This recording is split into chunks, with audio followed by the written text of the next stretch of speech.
धर्म में नागों की पूजा का एक खास महत्व रहा है। लोग सांपों को सिर्फ जानवर नहीं बल्कि भगवान शिव का गहना मानते हैं, उनके गले का श्रृंगार।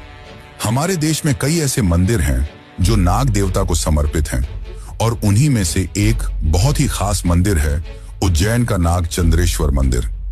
यह मंदिर महाकालेश्वर मंदिर की तीसरी मंजिल पर स्थित है और इसकी सबसे बड़ी खास बात यह है कि यह साल भर में सिर्फ एक दिन, नाग पंचमी के दिन ही खोला जाता है।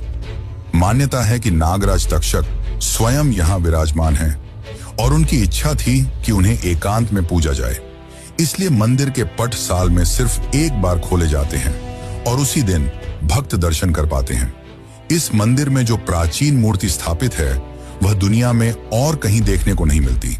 इसे नेपाल से लाया गया था और इसमें भगवान शिव, माता पार्वती, गणेश जी और नागों की बेहद सुंदर मूर्तियां एक साथ दिखती हैं। कथा के अनुसार नागराज तक्षक ने भोलेनाथ को प्रसन्न करने के लिए कठोर तप किया था। उनकी तपस्या से खुश होकर भगवान शिव ने उन्हें अमृतत्व का वरदान दिया। तभी से नागराज तक्षक ने भगवान के सानिध्य में रहना शुरू किया, लेकिन उन्होंने यह शर्त रखी कि उनके एकांत में कोई विघ्न न डाले। इसी कारण केवल नाग पंचमी पर ही मंदिर के दरवाजे खुलते हैं। नाग चंद्रेश्वर मंदिर सिर्फ एक मंदिर नहीं बल्कि आस्था, रहस्य और परंपरा का वो संगम है जो हर शिव भक्त को एक बार जरूर महसूस करना चाहिए। महाकालेश्वर ज्योतिर्लिंग की एक और खास बात यह है कि यह दक्षिण दिशा की ओर मुख किए हुए हैं। आमतौर पर शिवलिंगों की जल निकासी वाली दिशा उत्तर होती है, लेकिन यहाँ इसका मुंह दक्षिण की ओर है।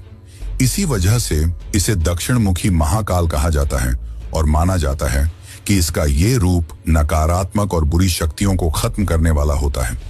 इस दिशा में स्थापित होने के पीछे कई धार्मिक मान्यताएं हैं जो इस शिवलिंग को और भी खास बनाती हैं। महाकालेश्वर को स्वयं भू ज्योतिर्लिंग माना जाता है, यानी ये शिवलिंग किसी ने बनाया नहीं बल्कि स्वयं धरती से प्रकट हुआ है। शास्त्रों में बताया गया है कि शिव 3 जगहों पर 3 अलग अलग रूपों में पूजे जाते हैं। आकाश में तारक लिंग, पाताल में हाटकेश्वर लिंग और पृथ्वी पर महाकालेश्वर लिंग के रूप में। उज्जैन को वैसे भी समय यानी काल की नगरी कहा जाता है